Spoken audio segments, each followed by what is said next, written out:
नमस्कार दोस्तों, मैं अनुज यादव टीम एजुकेशन इंडिया परिवार में आप सभी का स्वागत एवं अभिनंदन करता हूं। दोस्तों, जैसा कि दोस्तों हम लोग आज कहे थे कि जो है प्रश्नोत्तर देखेंगे, लेकिन मुझे लगता है कि आज आप लोगों के पास प्रश्नोत्तर पहुंचेगा।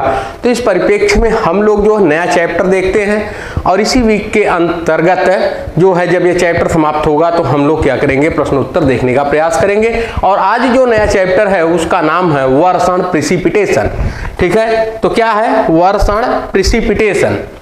तो चलिए बात करते हैं वर्षण।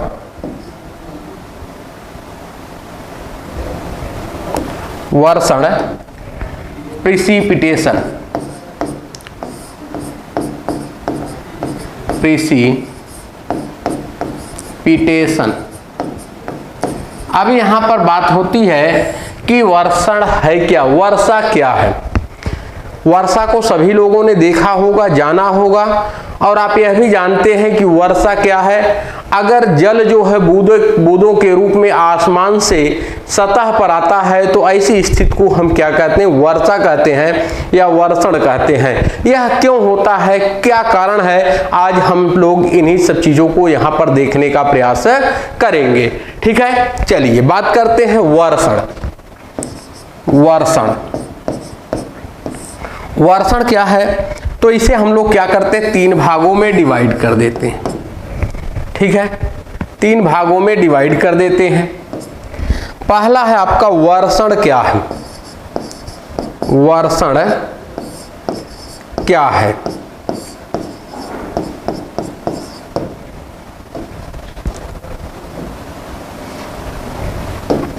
दूसरा है आपका वर्षा के प्रकार या वर्षण के प्रकार, वर्षण के प्रकार, और तीसरा है वर्षण का वितरण, वर्षण का वितरण। ठीक, अब यहां पर सबसे पहले हम लोग देख लेते हैं वर्षण क्या है। तो इसे अभी हम लोग डिफिनीशन के रूप में देखेंगे। पहले वर्षण के प्रकार और इन सबको देख लेते हैं। तो वर्षण के प्रकार के अंतर्गत हम लोग अगर बात करें तो तीन प्रकार की वर्षा होती है। कितने प्रकार की, तीन प्रकार की। पहली कौन सी है, संवहनीय वर्षा। कौन सी है, संवहनीय वर्षा, और इंग्लिश में इसे हम कहते हैं कन्वेक्शनल रेनफॉल। क्या कहते हैं, कन्वेक्शनल रेनफॉल। दूसरा है पर्वतीय वर्षा। दूसरा कौन सा है, पर्वतीय वर्षा। इसे क्या कहते हैं,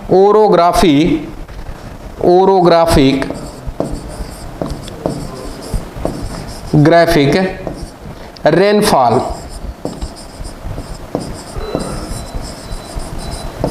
तीसरा है आपका चक्रवाती या वाताग्री वर्षा। चक्रवाती या वाताग्री वर्षा, इसे इंग्लिश में कहेंगे साइक्लोनिक या फ्रंटल रेनफॉल। तो यह तीन प्रकार की वर्षा होती है। तीनों प्रकार को हम लोगों को क्या करना है, चर्चा करना है, क्लियर करना है, होती क्या है, किस प्रकार से होती। वर्षा का वितरण की बात करें तो एक मंडलीय वितरण होता है, दूसरा जो है आपका प्रादेशिक वितरण होता है। पहला कौन सा है, मंडलीय वितरण, मंडलीय वितरण, और दूसरा कौन सा है, तो प्रादेशिक वितरण। और जो प्रादेशिक वितरण होता है वह मैप के बेस पर होता है। प्रादेशिक वितरण, मानचित्र के आधार पर। ठीक है, अब हम लोग यहां पर देखते हैं कि आखिर वर्षण है क्या, क्योंकि यह सब तब तक हमें क्लियर नहीं होगा जब तक कि हम वर्षा क्या है इसे हम समझ नहीं लेते हैं। ठीक है, तो चलिए बात करते हैं यहां पर कि वर्षा क्या है। यहां पर जब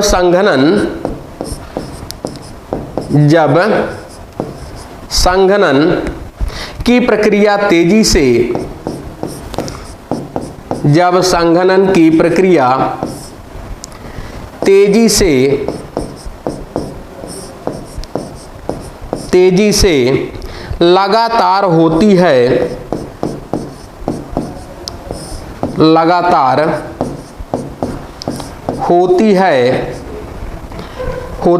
तो पानी की छोटी छोटी बूंदें,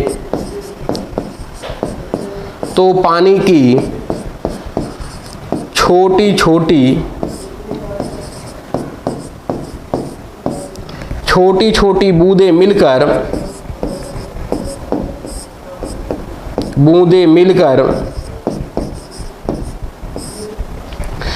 बड़ी बूंदों के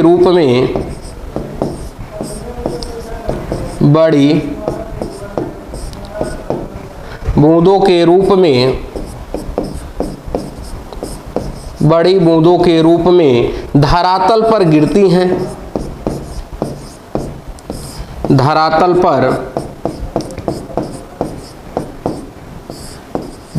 पर गिरती हैं, स्वतंत्र रूप से गिरते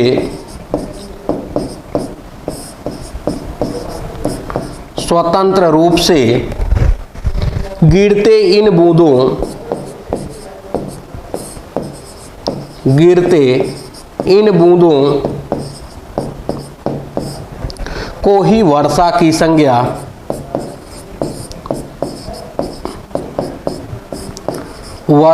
संज्ञा दी गई है।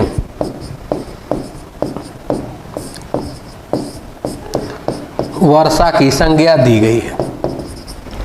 ठीक है, अब यहां पर क्लियर हुआ होगा कि वास्तव में वर्षण क्या है कि संघनन की प्रक्रिया होती है। और संघनन की प्रक्रिया कब होती है? जब गर्म वायु क्या करती है, वह ऊपर उठने के क्रम में किसी जलीय क्षेत्र से जब गुजरती है तो वह क्या करती है, वहां से आर्द्रता को ग्रहण कर ऊपर उठने का प्रयास करती है। या जो आर्द्रता युक्त वायु है जब वह गर्म वाले क्षेत्रों में पहुंचती है तो ऐसी स्थिति में वह गर्म वायु के साथ स्वतः ऊपर उठने का प्रयास करती है, लेकिन भारी होने के कारण वह क्या होती है कि अधिक ऊंचाई तक नहीं ऊपर उठ पाती।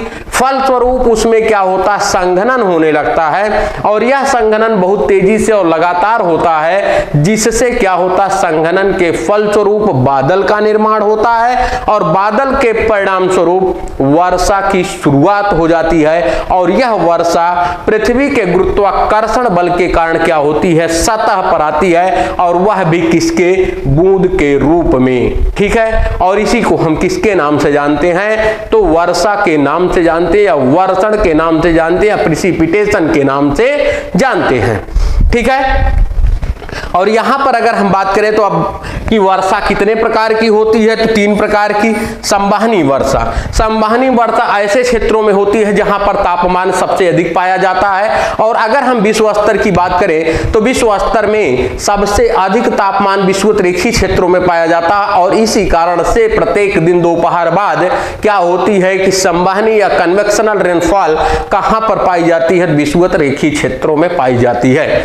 यहां पर पर्वतीय वर्षा, यहां पर आप देख रहे हैं नाम से ही लग रहा है, पर्वतीय क्षेत्रों में होने वाली वर्षा को हम किस नाम से जानते हैं, तो पर्वतीय वर्षा के नाम से जानते हैं। यहां पर चक्रवाती या वाताग्रीय वर्षा, साइक्लोनिक या फ्रंटल रेनफॉल, चक्रवात या वाताग्र के सहारे होने वाली वर्षा को हम किसके नाम से जानते हैं, तो हम जो है चक्रवाती या वाताग्रीय वर्षा के नाम से जानते हैं। और वर्षा का वितरण किस परिप्रेक्ष्य में होता है वहां पर हम लोग देखने का प्रयास करेंगे। ठीक है, तो इसे आप लोग क्या करिए, नोट डाउन कर लीजिए, फिर हम लोग आगे बढ़ने का प्रयास करते हैं। ठीक है, चलिए चलते हैं अगले पॉइंट की ओर। अगला पॉइंट है आपका वर्षण की प्रक्रिया। वर्षण की प्रक्रिया, ठीक है, वर्षण की प्रक्रिया। यहां पर वर्षण की प्रक्रिया अर्थात वर्षा की प्रक्रिया किस प्रकार से घटित होती है उसे हम लोग यहां पर देखने का प्रयास करेंगे, ठीक है।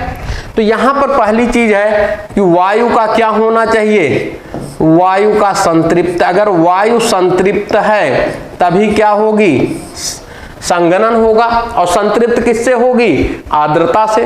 किससे होगी, आर्द्रता से। और वायु का संतृप्त होती है तो इसमें कौन सी आर्द्रता पाई जाती है, तो इसमें सापेक्षिक आर्द्रता पाई जाती है। कौन सी आर्द्रता पाई जाती है, सापेक्षिक आर्द्रता, रिलेटिव ह्यूमिडिटी RH के नाम से जाना जाता है। और यह कितनी होती है, तो यह 100% होनी चाहिए। कितनी होनी चाहिए, 100%। तो यहां पर क्या होगा कि अगर 100% आर्द्रता है, सापेक्षिक आर्द्रता, तो इसका मतलब है कि सापेक्षिक आर्द्रता कितनी है, बहुत अधिक है। और जब सापेक्षिक आर्द्रता अधिक होगी, क्या होगा, सापेक्षिक आर्द्रता अधिक होगी तो यहां पर टेम्परेचर क्या होगा, यहां पर टेम्परेचर कम होगा या अधिक, तो यहां पर टेम्परेचर अधिक होगा। और जब टेम्परेचर अधिक होगा तो वायु का क्या होगा, आरोहण होगा, वायु का आरोहण।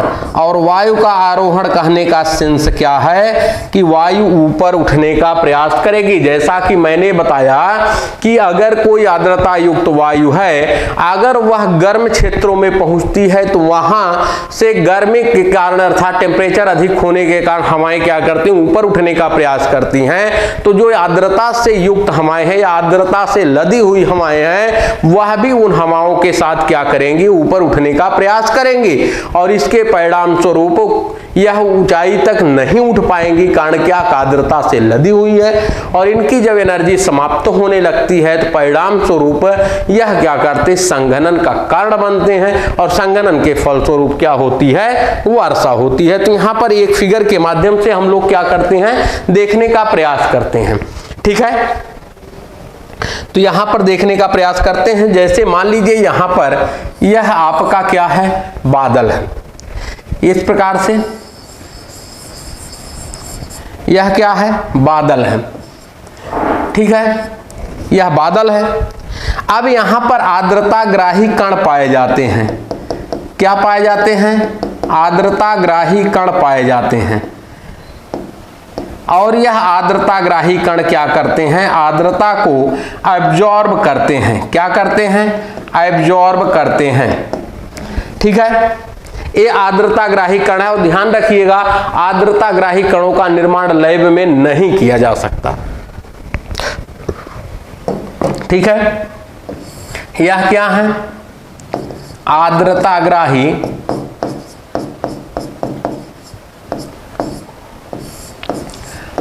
ग्राही कण। और इसे इंग्लिश में किस नाम से जाना जाता है, तो हाइग्रोस्कोपिक न्यूक्लियाई।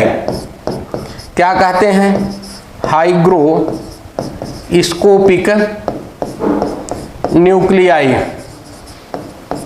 न्यूक्लियाई कहते हैं। यहां होता क्या है कि जैसे यहां से जब आर्द्रता ऊपर उठती है तो यह लोग क्या करते हैं कि यह लोग आर्द्रता को एब्जॉर्ब करने का काम करते हैं।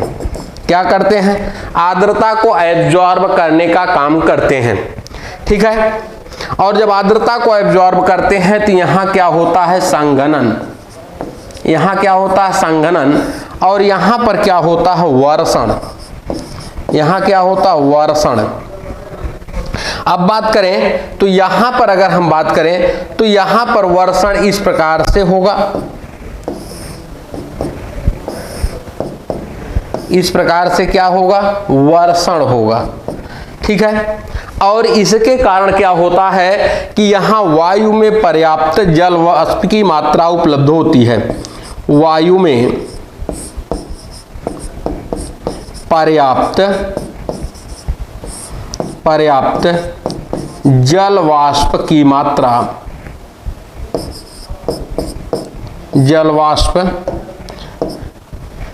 की मात्रा पाई जाती है। जैसा कि आप जानते हैं कि अगर हम बात करें तो वर्षा के दिनों में क्या होता है, मैंने आपको बताया था कि अगर ग्रीष्म ऋतु है, शीत ऋतु है, वर्षा ऋतु है, आप कपड़ा सुखाते हैं तो उसी परिप्रेक्ष्य में आप लोग ध्यान दें कि अगर कपड़ा जल्दी कब सूखता है तो ग्रीष्म ऋतु में, अर्थात वायु में पर्याप्त जल वाष्प नहीं पाई जाती।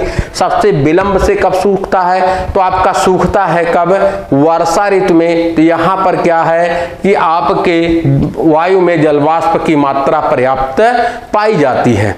ठीक है, तो अगर हम बात करें तो इसी कारण से कह रहा है कि वर्षा के दिनों में क्या होता, वायु में पर्याप्त जल वाष्प की मात्रा उपलब्ध होती है और इसी कारण से आपके कपड़े जो है नहीं सूखते हैं।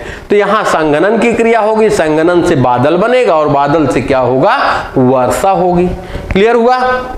और यहां पर अगर हम बात करें तो एक पॉइंट है, उसे भी देखने का प्रयास करते हैं कि जो है जल की बूंद,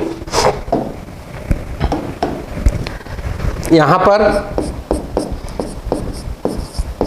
जल की बूंद अगर टेम्परेचर कम है तो ऐसी स्थिति में क्या होगा, ऐसी स्थिति में हिम के कण या जल, हिम के कण और जल के रूप में आएगा। ठीक है, जल की बूंद क्या होती है, टेम्परेचर कम होने से आप देखते हैं कभी कभी वर्षा होती रहती है, साथ में क्या होते, बर्फ के टुकड़े आपको दिखाई देते हैं। इसका कारण क्या है, तो इसका कारण यह है कि तापमान बहुत कम है, इस कारण से बर्फ के टुकड़े और जल दोनों साथ साथ मिल रहे हैं। ठीक है, और अगर यहां पर हम बात करें हिम के कण, हिम के कण, ठीक है, और टेम्परेचर क्या हो, अधिक हो, टेम्परेचर क्या हो, अधिक हो, तब यह क्या होते हैं, हिम प्लस जल में, किसमें होते हैं, हिम प्लस जल में। ठीक है, आप देखते हैं बहुत छोटे बहुत बारीक होते हैं हिम, तो आते आते क्या होते हैं, मेल्ट कर जाते हैं, अधिकांश जल के रूप में दिखाई देते हैं। तो यहां पर मिला जुला करके वर्षण की जो प्रक्रिया हो रही है वह उसमें सबसे महत्वपूर्ण है वायु का संतृप्त होना।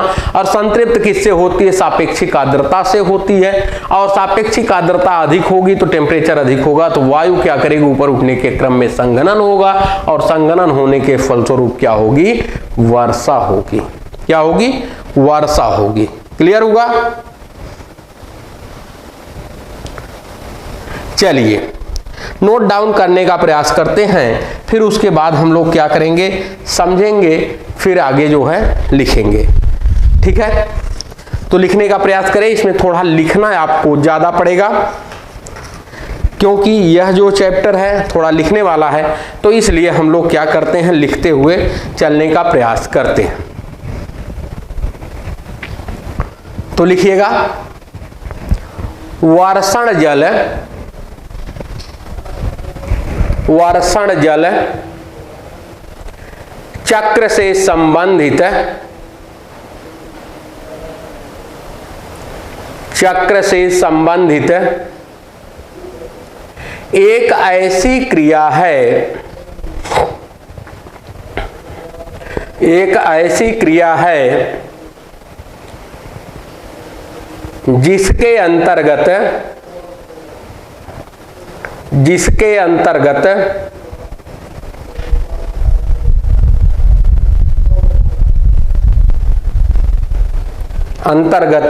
संघनित जल की बूंद या संघनित जल की बूंद या हिम के कण, हिम के कण गुरुत्वाकर्षण बल के कारण, गुरुत्वाकर्षण बल के कारण पृथ्वी की सतह की ओर, पृथ्वी की सतह की ओर आते हैं, पृथ्वी की सतह की ओर आते हैं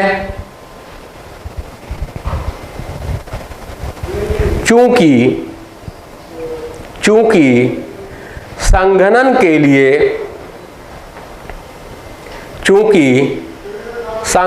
के लिए वायु का संतृप्त होना,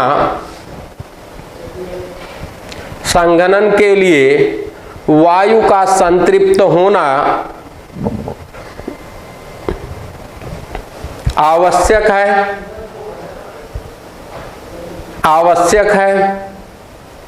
इसलिए ही जब वायु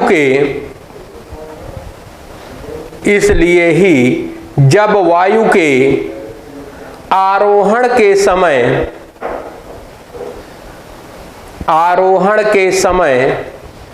प्रसरण के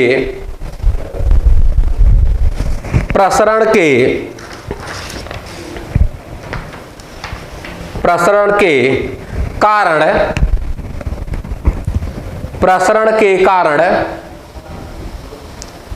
एडियाबेटिक शीतलन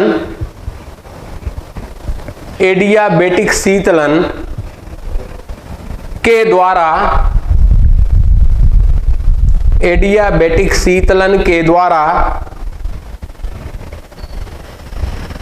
तापमान में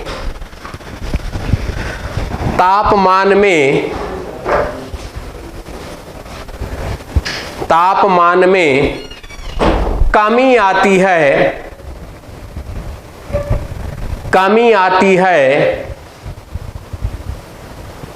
तब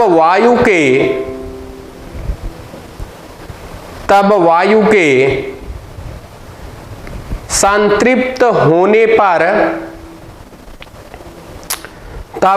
के संतृप्त होने पर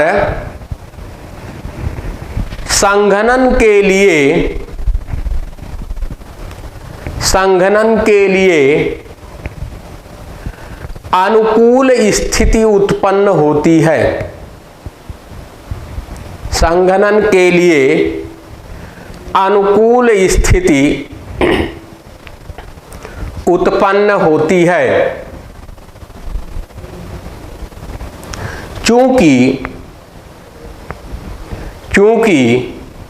वर्षा के लिए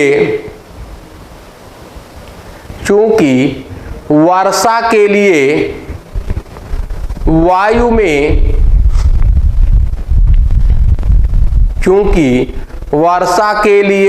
में पर्याप्त जल वाष्प की मात्रा पर्याप्त जल वाष्प की मात्रा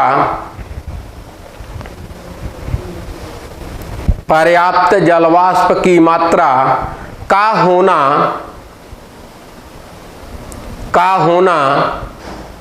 आवश्यक है, इसलिए ही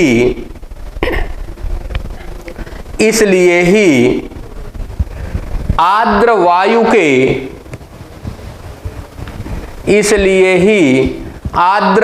के आरोहण होने पर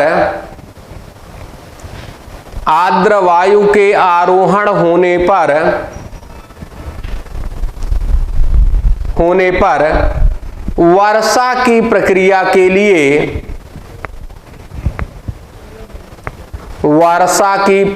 के लिए अनुकूल स्थिति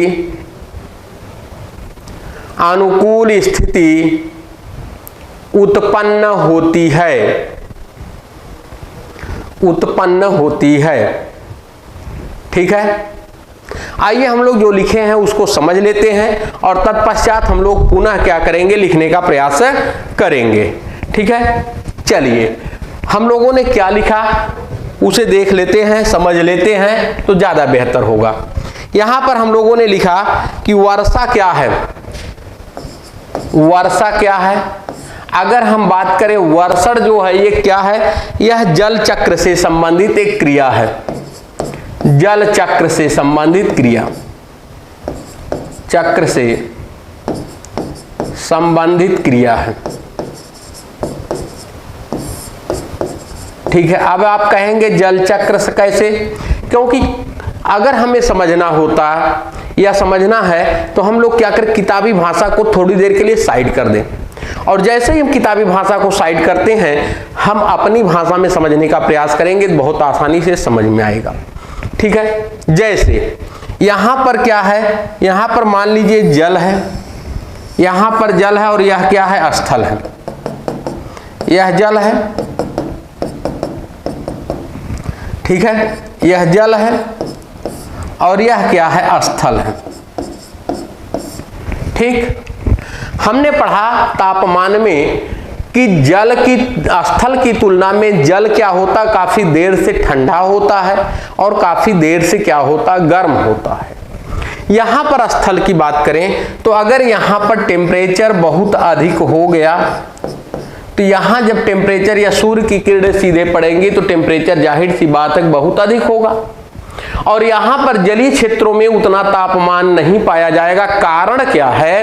कारण यह है कि यह पारदर्शी है और जो सौर विकिरण है वह जल के अंदर क्या करती है, प्रवेश कर जाती है, और इसी कारण से इसका तापमान क्या होता है कि कम रहता है।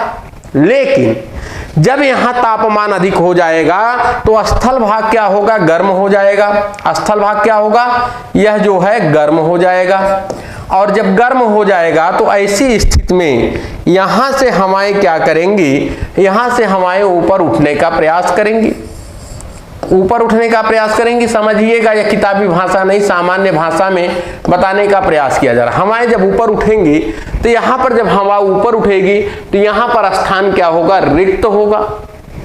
यहां पर स्थान रिक्त होगा, और यहां से जो हवा चलेगी, यहां से इस हवा में क्या होगी, आर्द्रता पाई जाएगी, आर्द्रता अधिक होगी, और यह हवा क्या करेगी, इस स्थान को भरने के लिए चलेंगी, और जब इस स्थान को भरने के लिए चलेंगी आर्द्रता युक्त हवाएं, तो यह हवाएं भी इन हवाओं के साथ क्या करेंगी, ऊपर उठने का प्रयास करेंगी, और ऊपर उठने के क्रम में इनका एक्सपेंशन होगा, प्रसरण होगा, किसके माध्यम से, हमने एडियाबेटिक क्रिया की विधि के माध्यम से देखा था। तो जब एक्सपेंशन होगा ये बहुत अधिक ऊंचाई तक नहीं उठेंगी। कारण क्या है, आर्द्रता से लदी हुई है, आर्द्रता मैक्सिमम पाई जा रही है, और इस कारण से यह ऊंचाई पर उठने के क्रम में इनमें संघनन होने लगता है, और संघनन होने के कारण क्या होता, बादल का निर्माण होता है, और तत्पश्चात वर्षा के रूप में क्या करती है, सतह पर आ जाती। ठीक है, तो यह क्या है, ये जल चक्र प्रक्रिया है। जल चक्र से यहां से आर्द्रता युक्त हवाएं गई और फिर क्या हुई, फिर जो है वर्षा के रूप में नीचे चली आई। तो एक प्रकार से यह क्या हो गई, तो एक जलीय प्रक्रिया या चक्रीय प्रक्रिया हो गई। क्या हो गई, जलीय प्रक्रिया हो गई। और कह रहा है कि वर्षा के लिए क्या होना चाहिए, वायु में पर्याप्त मात्रा में आर्द्रता होना चाहिए। वायु में पर्याप्त मात्रा में क्या उपलब्ध होना चाहिए, आर्द्रता, ह्यूमिडिटी। जब तक वायु में आर्द्रता उपलब्ध नहीं होगी तब तक वर्षा की संभावना नहीं होती है। ठीक है, क्लियर हुआ? चलिए अब चलते हैं हम लोग अगले पैराग्राफ की ओर, लिख लेते हैं, फिर उसके बाद क्या करेंगे, समझने का प्रयास करेंगे। ठीक है, चलिए लिखिएगा, वायुमंडल में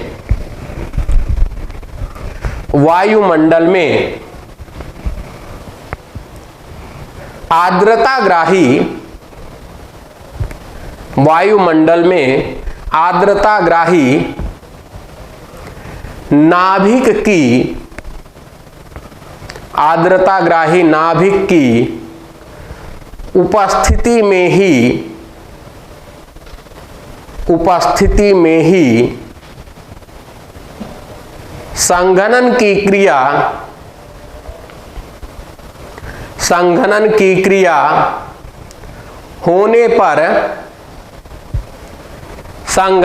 क्रिया होने पर बादलों का निर्माण होता है। संघनन की क्रिया होने पर बादलों का निर्माण होता है। इसलिए ही आर्द्रताग्राही नाभिक की उपस्थिति में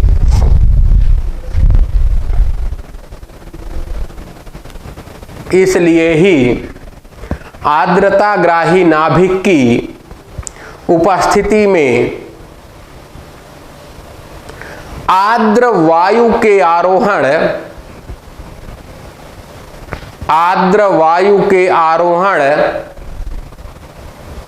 से संघनन की क्रिया होने पर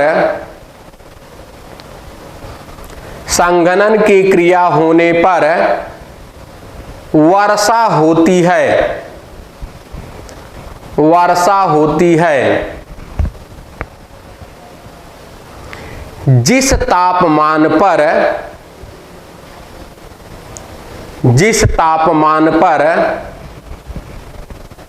वायु के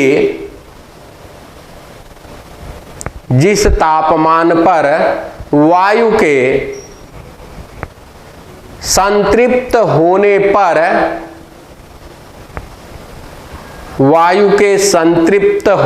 पर संघनन की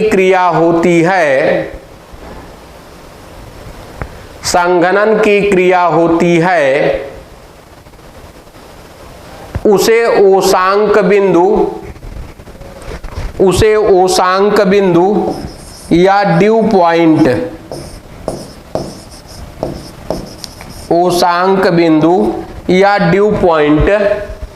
कहते हैं। ठीक है, आइए इसे भी समझ लेते हैं, फिर उसके बाद हम लोग आगे चलने का प्रयास करेंगे। यहां पर हम लोगों ने देखा था पहले ही फिगर में, यहां पर आप देखिए, यहां पर इस क्षेत्र में यहां पर क्या है, यहां पर संघनन की क्रिया हो रही है और संघनन की क्रिया के कारण यहां पर क्या पाए जा रहे हैं, आर्द्रताग्राही कण पाए जा रहे हैं। और यही आर्द्रताग्राही हाइग्रोस्कोपिक न्यूक्लियाई क्या कर रहे हैं, संघनन के कारण यह क्या है, यह बादल का निर्माण कर रहे हैं।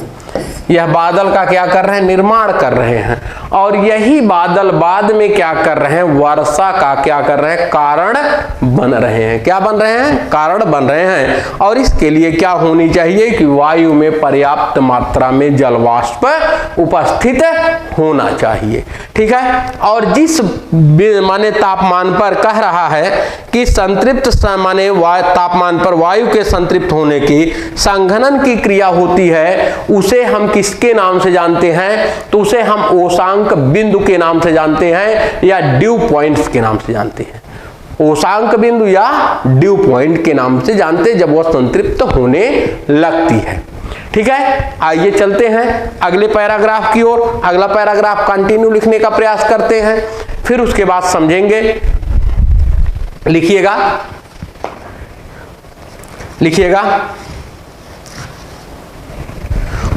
ओसांक बिंदु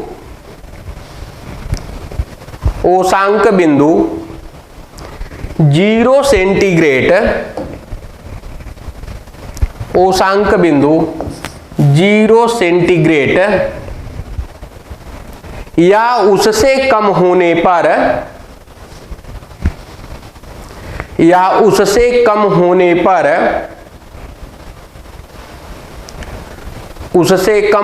पर जलवाष्प का हिम के कणों में परिवर्तन के कारण हिम वर्षा के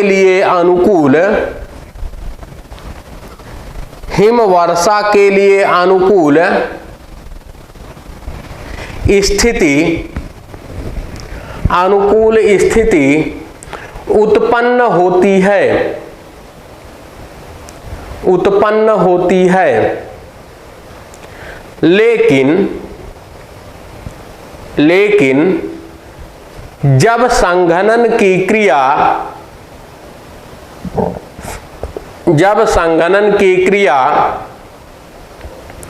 0 सेंटीग्रेड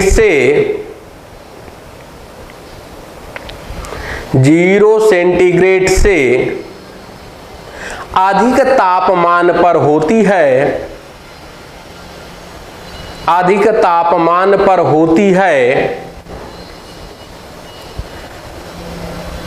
तब जलवाष्प का जल की बूंदों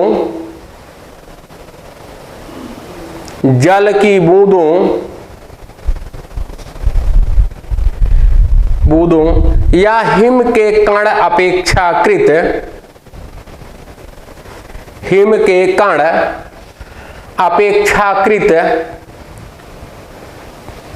कम या अधिक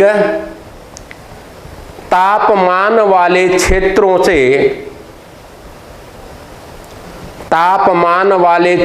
से होकर पृथ्वी की सतह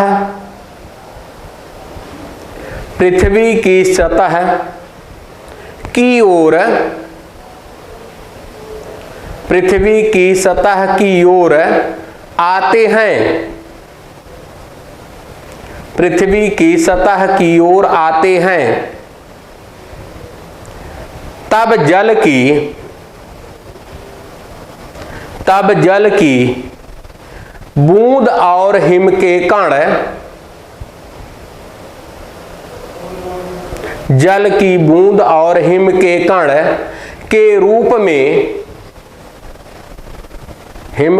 के रूप में मिश्रित वर्षा होती है। ठीक है, मिश्रित वर्षा होती है। चलिए इसे हम लोग समझने का प्रयास करते हैं। कह क्या रहा है? कह रहा कि अगर 0 डिग्री सेंटीग्रेड से कम तापमान होगा तो यहां पर क्या होगा कि अगर 0 सेंटीग्रेड से कम तापमान है और जब कम तापमान होगा तो यहां पर जो भी जल वाष्प होगा वह किसमें, जल में रहेगा या बर्फ में बदल जाएगा? तो यह तो सीधा सा कॉन्सेप्ट है। यह किसमें बदल जाएगा? हिमकण में बदल जाएगा। किसमें बदल जाएगा? हिमकण में बदल जाएगा।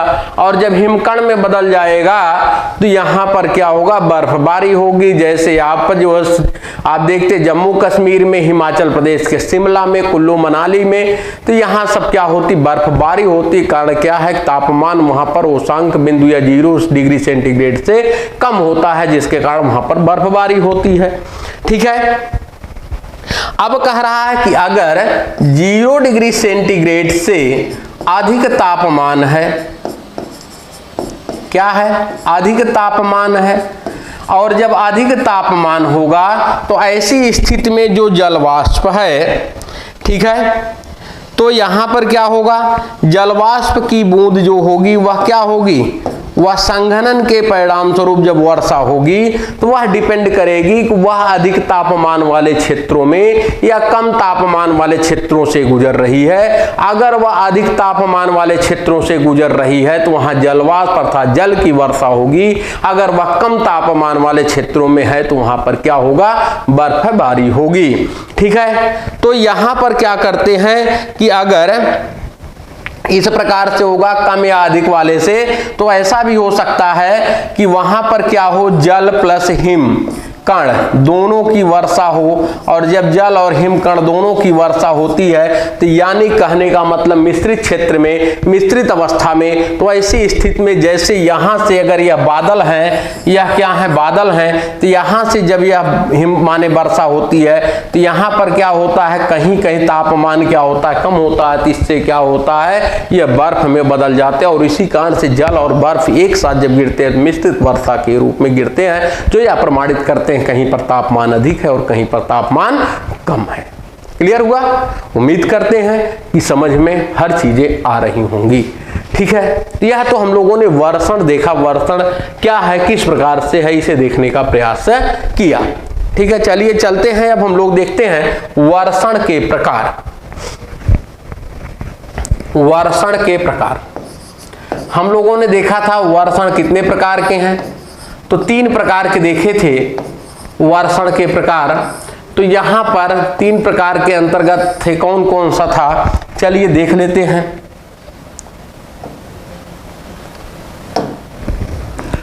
यहां पर संवहनी वर्षा, पर्वतीय वर्षा और चक्रवाती वर्षा, यहां पर 3 देखा था। अब इसी क्रम के अंतर्गत हम लोग पहले बात करेंगे किसकी, संवहनी वर्षा की, कन्वेक्शनल रेनफॉल की। यह होता क्या है, इसे हम लोग डिटेल देखने का प्रयास करेंगे। ठीक है, इसे हम लोग क्या करेंगे, डिटेल देखने का प्रयास करेंगे। चलिए, वर्षण के प्रकार, पहला है संवहनी वर्षा। संवहनी वर्षा, इंग्लिश में कहेंगे कन्वेक्शनल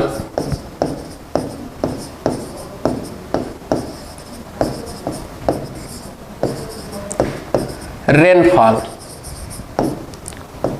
ठीक है, कन्वेक्शनल रेनफॉल। अब यहां पर अभी किताबी भाषा पर ना जाकर के सीधे सीधे आइए कॉन्सेप्ट डेवलप करते हैं। जब हमें कॉन्सेप्ट डेवलप हो जाएगा तो हम बहुत आसानी से संवहनी वर्षा को क्या करेंगे, समझ लेंगे। आप लोग गांव घर में यह सुना होगा, बड़े बुजुर्ग कहते हैं कि आज बहुत उमस है, बहुत अधिक गर्मी है और उम्मीद है कि वर्षा होगी, सुना होगा। और उनके कथनानुसार वर्षा होती भी है, और वह वर्षा क्या होती, क्षणिक होती है, लेकिन बहुत तेज गति से होती है। आप कहते हैं कि आधे घंटे ही बारिश हुई यार, लेकिन बहुत ज्यादा बारिश हुई और गड्ढे और वगैरह वगैरह क्या हुए, भर गए। तो इस वर्षा को हम किस नाम से जानते हैं, तो संवहनी वर्षा के नाम से जानते हैं। किसके नाम से जानते हैं, तो संवहनी वर्षा के नाम से जानते हैं। ठीक है, तो आइए इसे समझ लेते हैं, एक on the base of the concept जो हम लोगों का है उसे फिर उसके बाद भूगोल की भाषा में समझने का प्रयास करेंगे। जैसे मान लीजिए यह क्षेत्र है, और एक चीज और ध्यान रखिएगा, यह जो संवहनी वर्षा होती है वह क्षेत्र विशेष में होती है। ऐसा नहीं है कि सार्वजनिक रूप से हो। जैसे मान लीजिए अगर उत्तर प्रदेश में हो रही है तो यह मतलब नहीं है कि उत्तर प्रदेश में पूरे के पूरे उत्तर प्रदेश में हो। यह डिपेंड करता है on the base of the temperature. Temperature कहां पर अधिक है वहीं पर क्या होती है, यह वर्षा होती है। क्षणिक वर्षा होती, बहुत तेज वर्षा होती है, इसमें लगता है कि मानो बाल्टी से पानी को क्या किया जा रहा, उड़ेला जा रहा। तो क्षेत्र विशेष में होती। जैसे मान लीजिए कोई क्षेत्र विशेष है, अब यहां पर क्या है, तापमान बहुत अधिक है, तापमान बहुत अधिक है। और जब तापमान बहुत अधिक होता है और ऐसी स्थिति में आपने देखा होगा गांव घर में, आप कहते हैं कि इतनी उमस है, इतनी गर्मी है कि एक पत्ते भी नहीं हिल रहे हैं, वृक्ष के पत्ते भी नहीं हिल रहे हैं।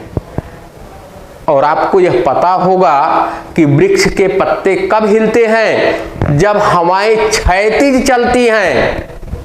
जब हवाएं क्या करती हैं, क्षैतिज चलती हैं। जब हवाएं इस दिशा में चलेंगी या इस दिशा में चलेंगी, तब जैसे यहां पर वृक्ष है तो यहां पर वृक्ष है तो इस वृक्ष में जितने पत्ते हैं तब जाकर के हिलेंगे।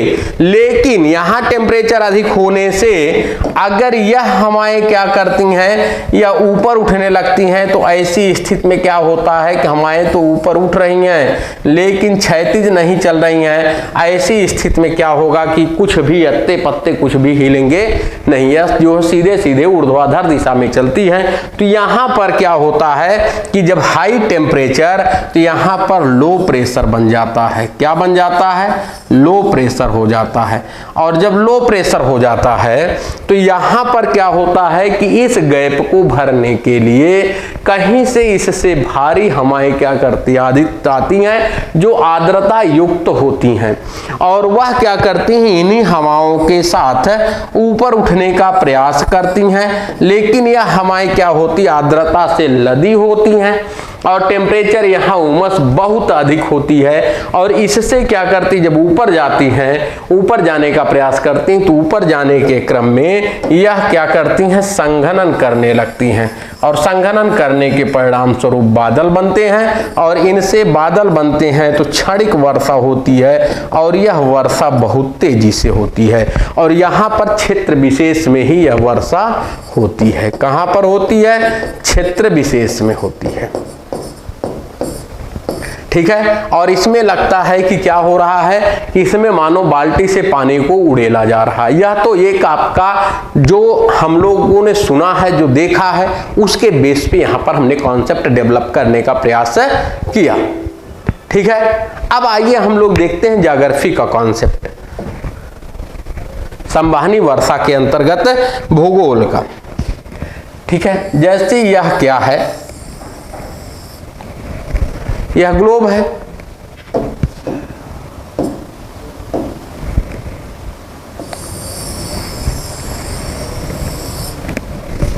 ठीक है, यह क्या है, ग्लोब है। यहां पर आपने देखा कि यह क्या है, विषुवत रेखा है, यह 0 डिग्री है, यह 0 डिग्री है और यह 0 डिग्री, यहां पर सूर्य की किरणें क्या होती, लंबवत पड़ती हैं और जब सूर्य की किरणें लंबवत पड़ेंगी तो ऐसी स्थिति में क्या होगा कि यहां पर सबसे अधिक तापमान प्राप्त होता है।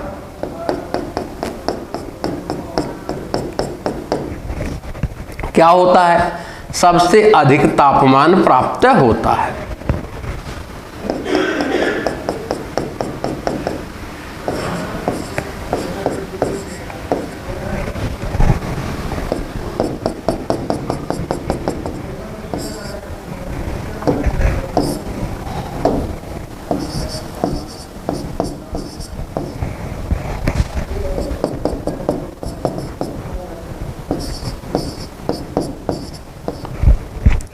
प्रीलिम्स में एक सवाल पूछा जाता है, वह सवाल यह पूछा जाता है कि जो है पृथ्वी पर सबसे अधिक गर्म क्षेत्र कहाँ पाए जाते हैं, विषुवत रेखीय क्षेत्रों में या कर्क या मकर रेखीय क्षेत्रों में या आर्कटिक या अंटार्कटिक रेखीय क्षेत्रों में।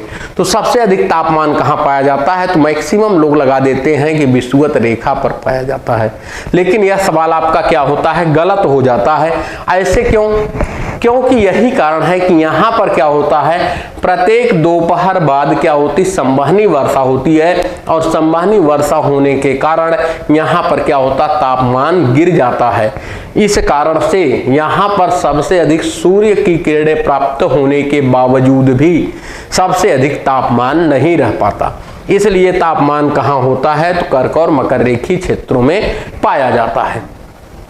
और जब भी यहां विषुवत रेखीय क्षेत्रों में संवहनी वर्षा होगी तो वह वर्षा दोपहर बाद होती है। दोपहर बाद क्यों होती है, तो दोपहर बाद अगर हम बात करें तो तापमान सबसे अधिक कब प्राप्त होता है, तो तापमान सबसे अधिक बाद प्राप्त होता है दोपहर के बाद, दोपहर के बाद। और जब दोपहर बाद प्राप्त होता है तो इसी कारण से विषुवत रेखीय क्षेत्रों में क्या होता है कि संवहनी वर्षा दोपहर बाद प्रत्येक दिन होती है।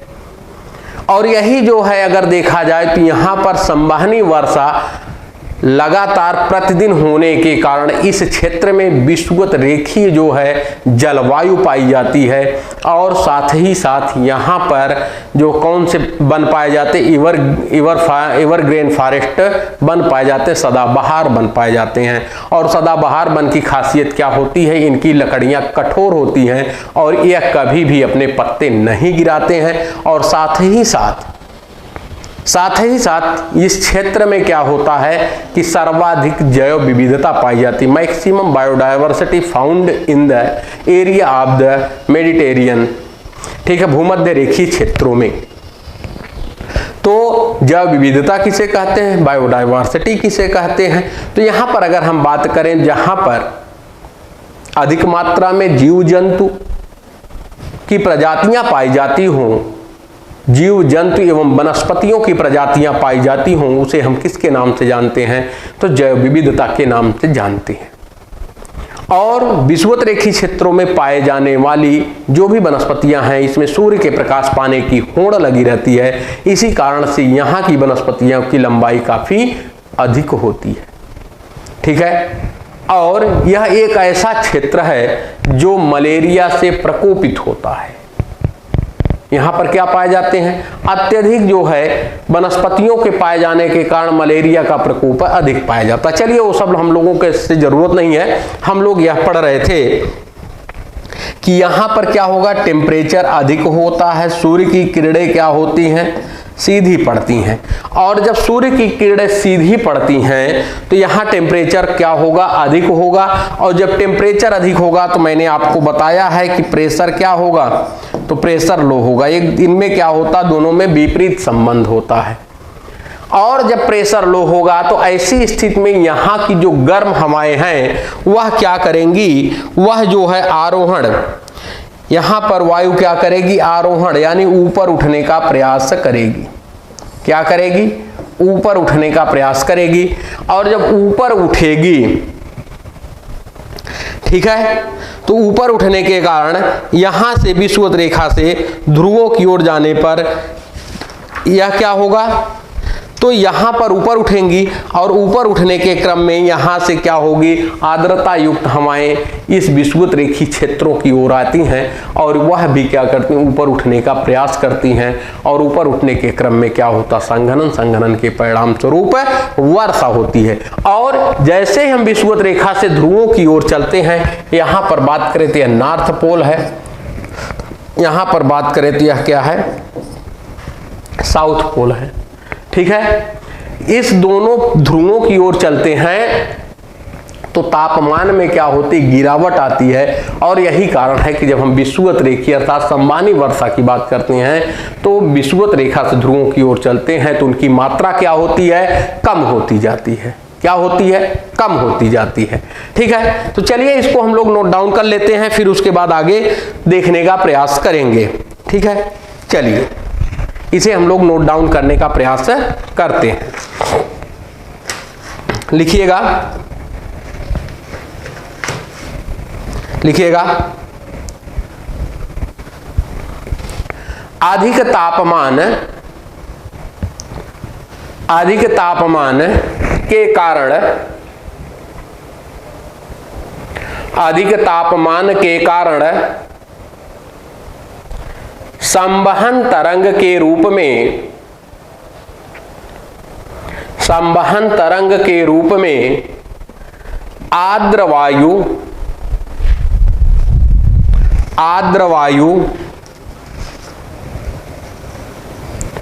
के आरोहण से, आर्द्र वायु के आरोहण से संवहनी वर्षा, संवहनीय वर्षा होती है, संवहनीय वर्षा होती है। विषुवत रेखीय क्षेत्र से, विषुवत रेखीय क्षेत्र से ध्रुवों की ओर, ध्रुवों की ओर जाने पर, ध्रुवों की ओर जाने पर औसत तापमान में,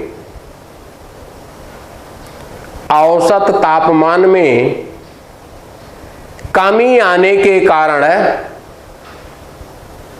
कमी आने के कारण संवहनी वर्षा की मात्रा, संवहनीय वर्षा की मात्रा, संवहनीय वर्षा की मात्रा में भी कमी आती है, में भी कमी आती है, कमी आती है। विषुवत रेखीय क्षेत्र पर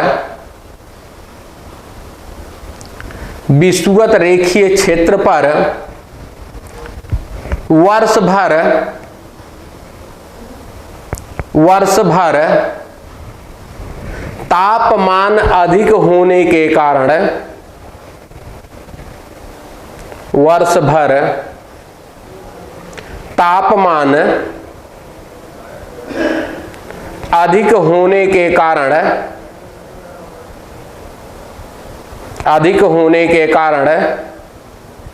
जहां वर्ष भर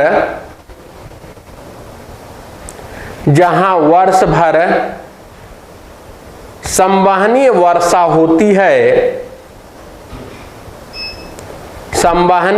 होती है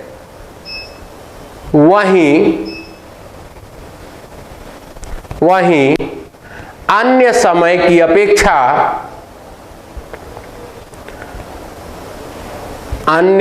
की अपेक्षा विषुवों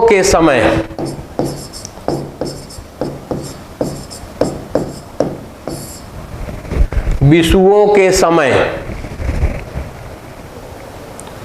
संवहनी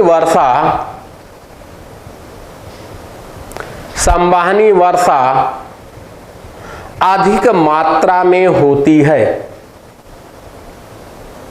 विषुवों के समय संवहनी वर्षा अधिक मात्रा में होती है,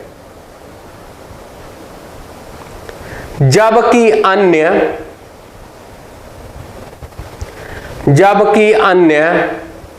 अक्षांशीय क्षेत्रों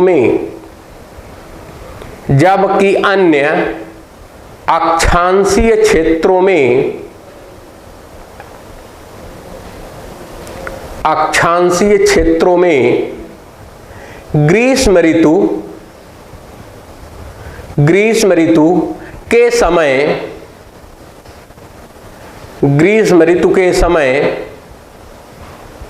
संवहनीय वर्षा होती है।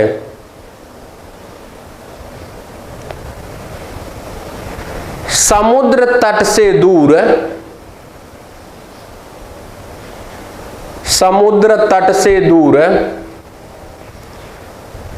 स्थलीय सतह का तापमान अधिक होने के कारण संवहनीय वर्षा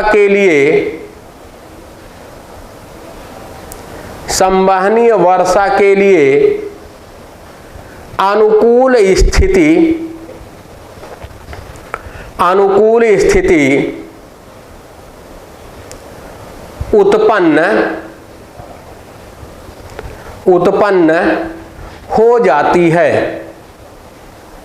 उत्पन्न हो जाती है। सामान्यतः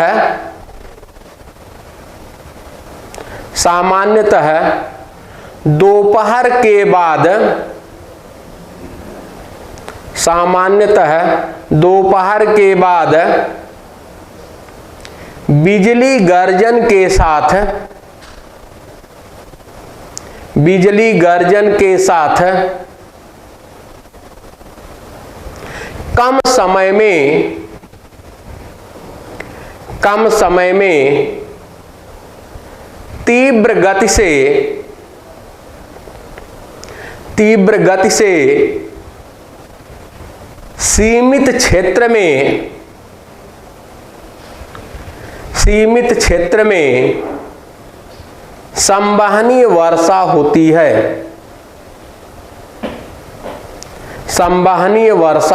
है। क्लियर हुआ? चलिए, अब यहां पर एक शब्द मिला, विषुवों के समय सबसे अधिक संवहनीय वर्षा होती है।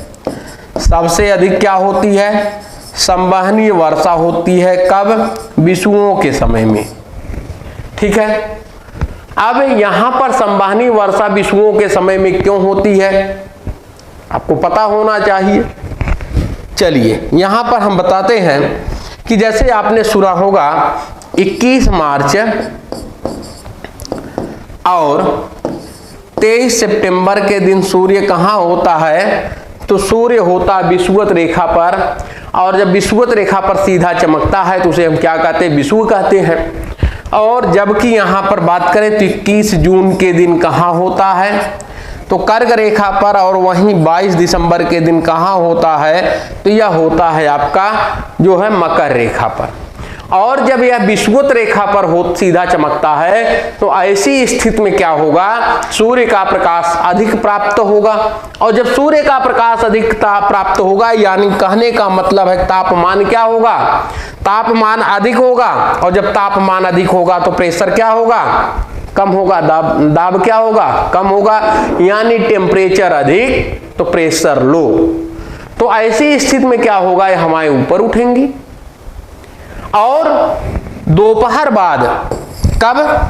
दोपहर बाद क्या होता है? तापमान सबसे अधिक होता है, और जब तापमान सबसे अधिक होता है तो ऐसी स्थिति में क्या होता है कि यहां से आर्द्रता युक्त हवाएं दोनों तरफ से किधर चलने लगती हैं? विषुवत रेखा की ओर चलने लगती हैं। और जब विषुवत रेखा की ओर चलने लगती हैं तो यह हवाएं क्या करती हैं? यहां पर जो गर्म हवाएं उन्हीं के साथ ऊपर उठने का प्रयास करती हैं, और संघनन के परिणाम स्वरूप क्या करती हैं? यहां पर वर्षा करती हैं, और यह सीमित वर्षा हो, सीमित क्षेत्रों में वर्षा होती है और बहुत अधिक मात्रा में होती है। और यह जब वर्षा होती है तो आप देखते हैं कि चारों तरफ क्या होता है? जैसे अंधेरा छा जाता है, बिजली गरजने लगती है, और बादल क्या बिजली चमकने लगती है, बादल गरजने लगते हैं। तो इस प्रकार से तड़क झंझा के साथ बहुत अधिक मात्रा में वर्षा होती है। और यहां पर कहा जाता है कि वर्षा बादल जो है यहां पर वर्षा नहीं करते बल्कि पानी को उड़ेलते हैं। और दूसरी चीज क्या कह रहा है? दूसरी चीज यह कह रहा है कि यहां पर अगर हम बात करें तो यह कह रहा है समुद्री तट से अगर हम दूर जाते हैं तो स्थलीय क्षेत्र का तापमान अधिक होता है, तो इसके लिए खासकर संवहनी वर्षा के लिए क्या होता है? अनुकूल परिस्थितियां डेवलप होती। इसका मतलब है कि जो संवहनी या कन्वेक्शनल रेनफॉल होती है वह कहां होती है? तो धरातलीय क्षेत्रों में होती है। कहां पर होती है? धरातलीय क्षेत्रों में होती है। ध्यान रखिएगा, आपसे इंटरव्यू में भी पूछ सकता है कि कन्वेक्शनल रेनफॉल कहां पाई जाती है? तो जलीय क्षेत्रों, हम तो सीधे सीधे कह देते हैं विषुवत रेखीय क्षेत्रों में। तो क्या विषुवत रेखीय क्षेत्रों में जलीय क्षेत्र भी हैं, स्थलीय क्षेत्र भी हैं? तो कहां पर पाई जाती है? तो यह पाई जाती है आपकी स्थलीय क्षेत्रों में। कहां पर? स्थलीय क्षेत्रों में। ठीक है, क्लियर हुआ? उम्मीद करते हैं समझ में आया होगा। और यहां पर जो हमने बताया विषुवों के समय अधिक वर्षा होती है तो वह भी उम्मीद करते हैं क्लियर हो गया होगा। ठीक है, चलिए अब हम लोग चलते हैं दूसरी वर्षा की ओर। और दूसरी जो वर्षा है आपकी वह कौन सी है? तो वह है पर्वतीय वर्षा। दूसरी कौन सी है? तो पर्वतीय वर्षा।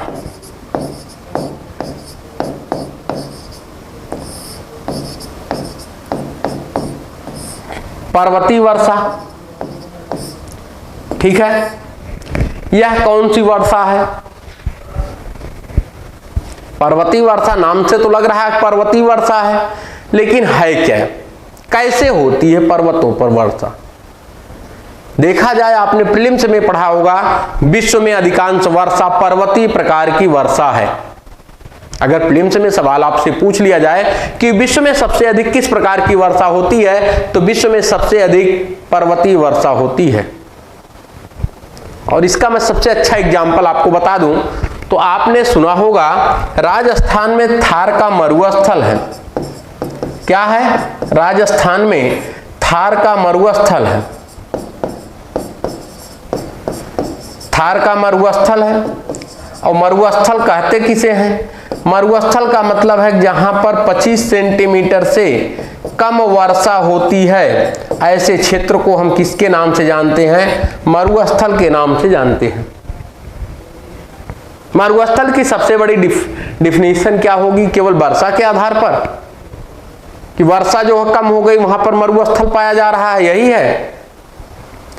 सबसे बड़ी खास बात होती है कि यहां पर आर्द्रता की कमी के कारण जो मृदा का संगठन है, जो मृदा के कण हैं, वह आपस में अलग अलग होते हैं और इसी कारण से आप देखते हैं कि मरुस्थलीय क्षेत्रों में रेत पाई जाती है। क्या पाई जाती है? रेत पाई जाती है।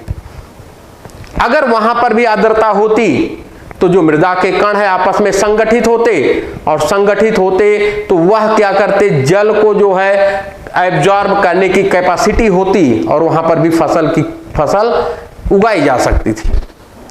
ठीक है, तो इसी परिप्रेक्ष्य में यहां पर हम लोगों ने पर्वतीय वर्षा देखने का प्रयास कर रहे हैं। तो यहां पर चलिए बात करते हैं कि हमने राजस्थान की बात किया, तो जैसे यह भारत है, एक मैप थोड़ा देख लीजिएगा, यह भारत है,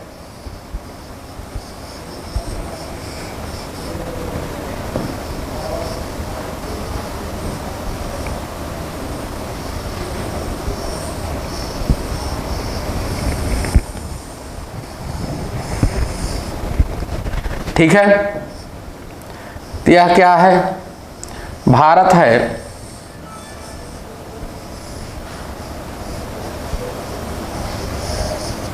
यह भारत है। अब यह है आपका अरब सागर,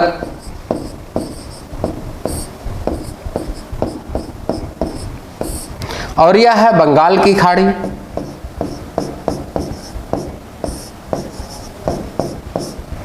बंगाल की खाड़ी।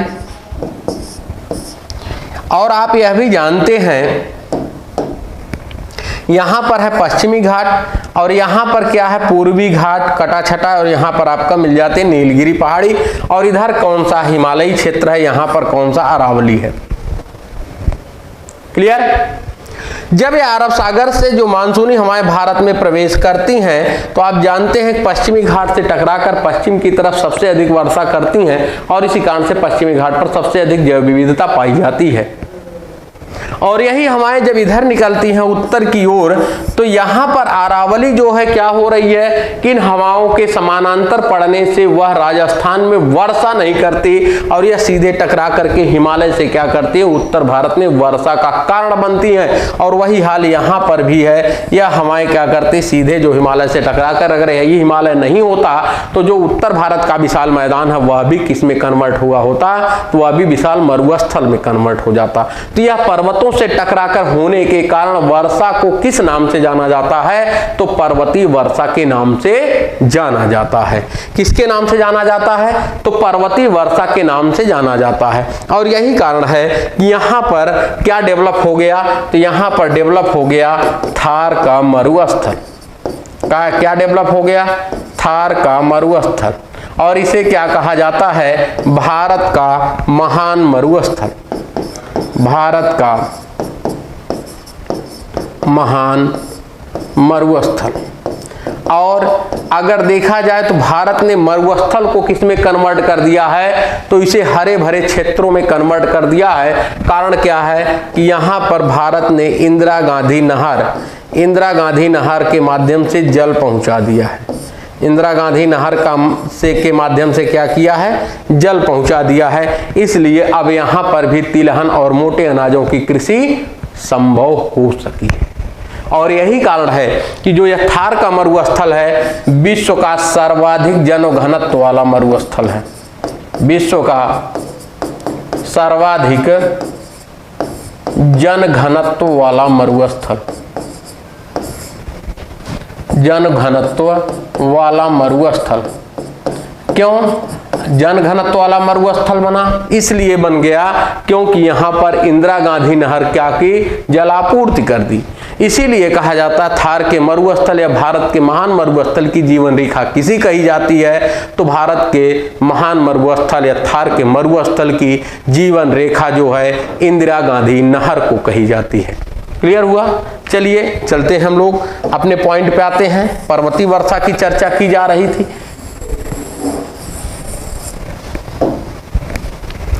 ठीक है, पर्वतीय वर्षा की बात करें तो जैसे यहां पर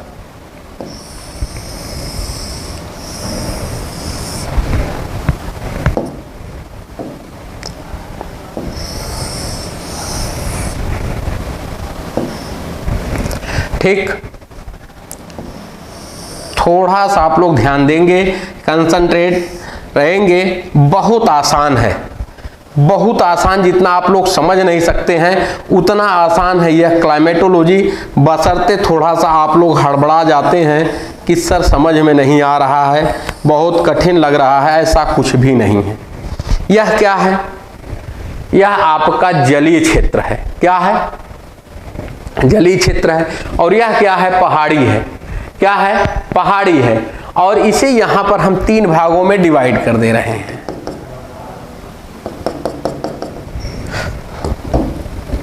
ठीक है, 3 भागों में क्या किया हमने? डिवाइड कर दिया।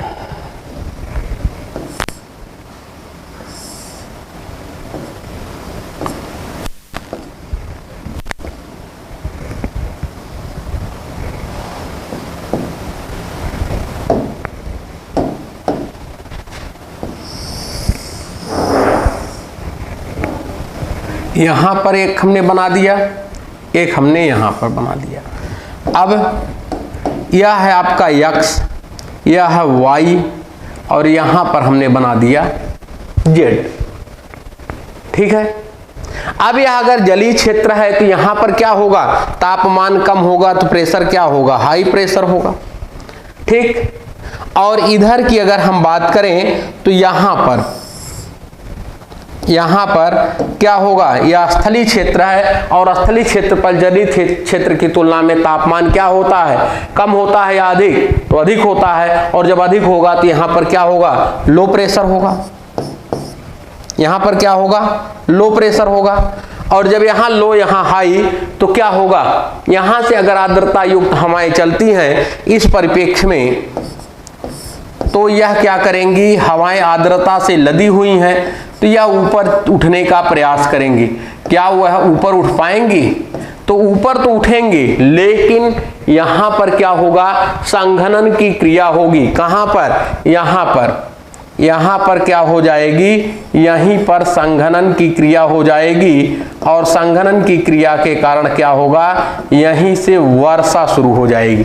और जब यह वर्षा हो जाएगी तो इससे क्या होगा? हवा जो है हल्की हो जाएगी, आर्द्रता से मुक्त हो जाएगी, पुनः यह ऊपर उठ करके क्या करेगी? इस तरफ चलने का प्रयास करेगी। और यही कारण है कि जब जलीय क्षेत्रों से हवाएं पर्वतों से टकराती हैं तो ऊपर उठने के क्रम में संघनन के परिणाम स्वरूप वर्षा करती हैं। और वर्षा क्या करती हैं? जिधर से हवाएं आती हैं अर्थात जलीय क्षेत्र की तरफ, यहां पर वर्षा अधिक करती हैं, और स्थलीय क्षेत्र की ओर क्या करती हैं? यह जो है जल वृष्टि का कारण बनती हैं। किसका? जल या वृष्टि छाया क्षेत्र का निर्माण करती हैं। किसका निर्माण करती हैं? तो वृष्टि छाया क्षेत्र का निर्माण करती हैं। ठीक है, और यहां पर क्या पाई जा रही? वर्षा की विलोमता पाई जा रही है। जेड में क्या पाई जा रही? वर्षा की विलोमता। वर्षा की विलोमता पाई जा रही है, और यहां पर क्या हो रहा है? वृष्टि छाया क्षेत्र का निर्माण। वृष्टि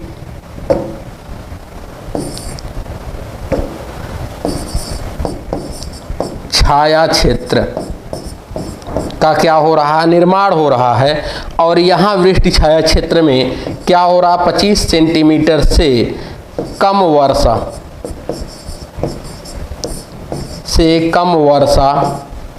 और इसी कारण से इसे क्या कहा जाता है? वृष्टि छाया मरुस्थल।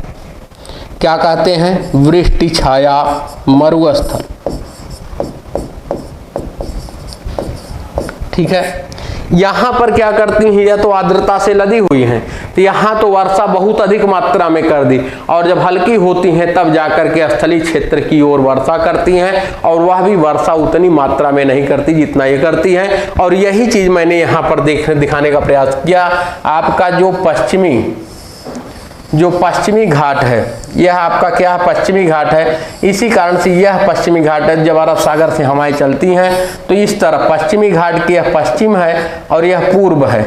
यहाँ पश्चिम की ओर सबसे अधिक वर्षा करती हैं और पूर्व की ओर वृष्टि छाया क्षेत्र का निर्माण करती हैं। तो यह क्या है? पर्वतीय क्षेत्र, पर्वतीय वर्षा का कारण है। क्लियर हुआ? चलिए इसे हम लोग क्या करते हैं, नोट कर लेते हैं। ठीक है, नोट करते हैं, फिर उसके बाद आगे देखने का प्रयास करेंगे। लिखिएगा,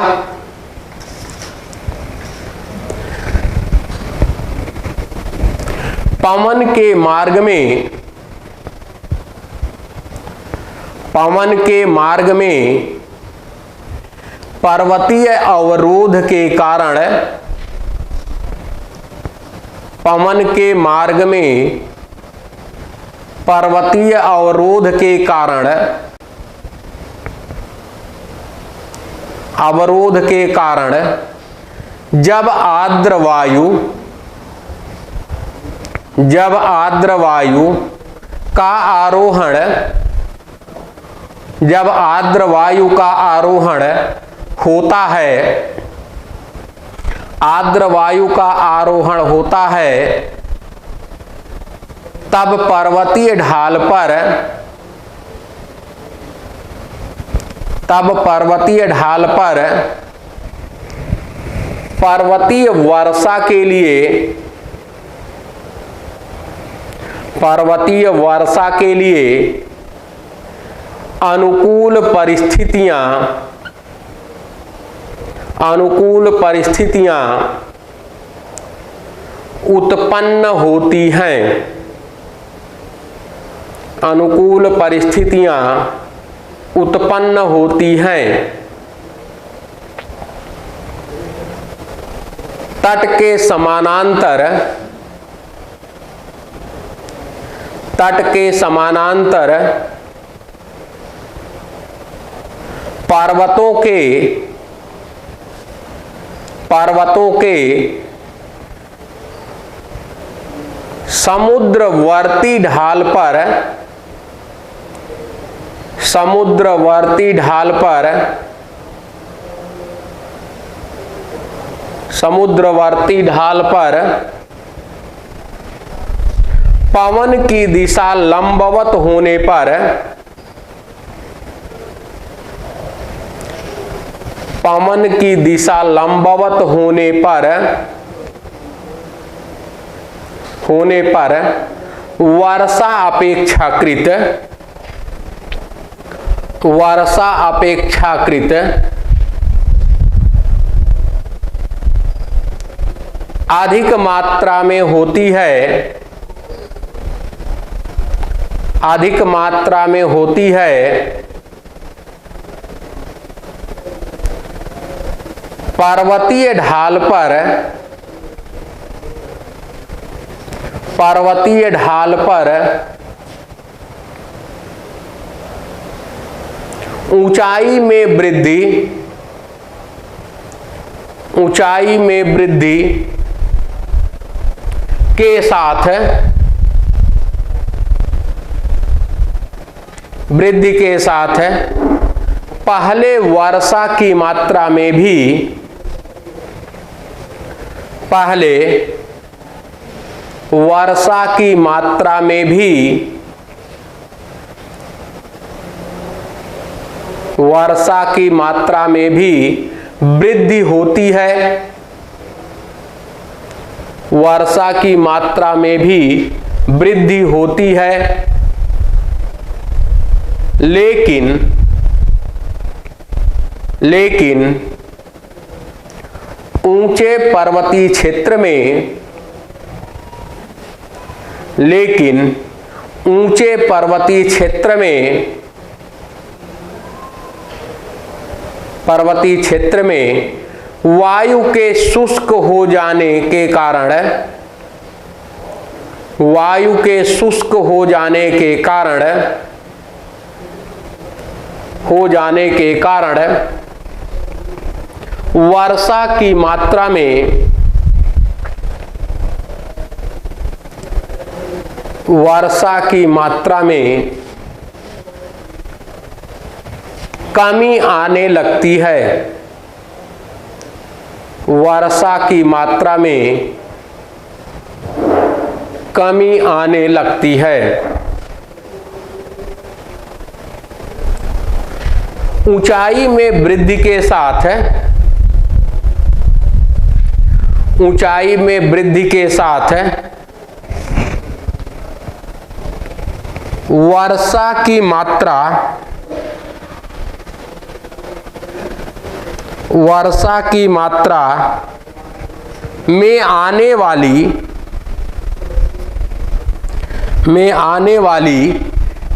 कमी को,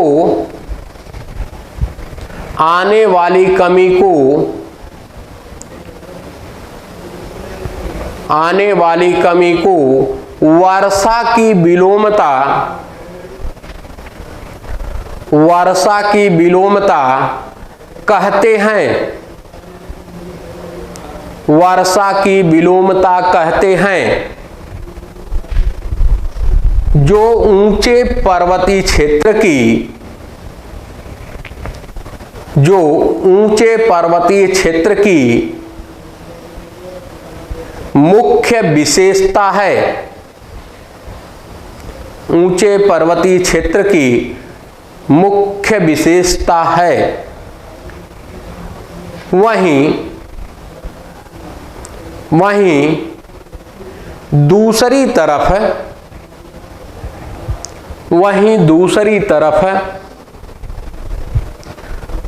पर्वतों के स्थलमुखी ढाल पर, पर्वतों के स्थलमुखी ढाल पर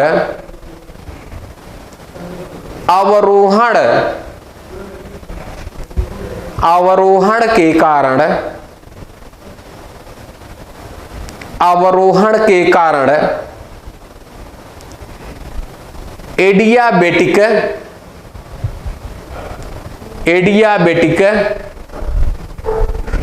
ऊष्मण की प्रक्रिया से, एडियाबेटिक ऊष्मण की प्रक्रिया से तापमान में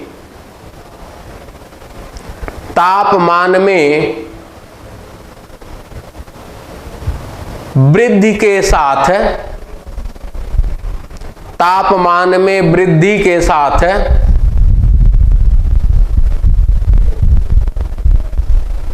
सापेक्ष आर्द्रता में, सापेक्ष आर्द्रता में, सापेक्ष आर्द्रता में कमी आने से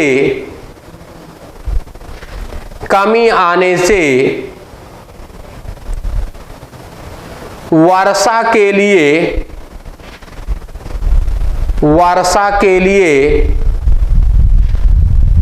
प्रतिकूल स्थिति उत्पन्न हो जाती है। प्रतिकूल स्थिति उत्पन्न हो जाती है। इसलिए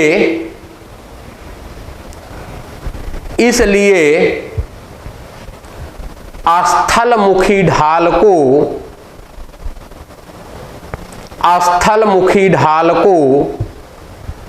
वृष्टि छाया क्षेत्र भी,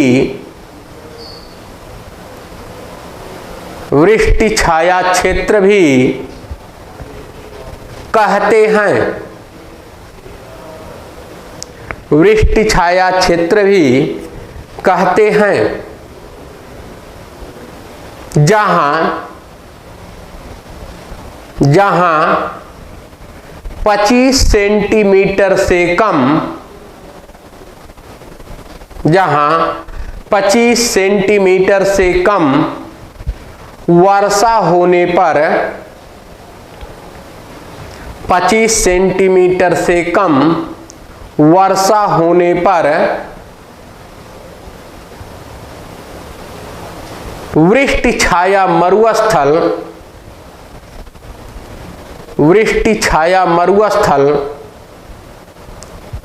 से संबंधित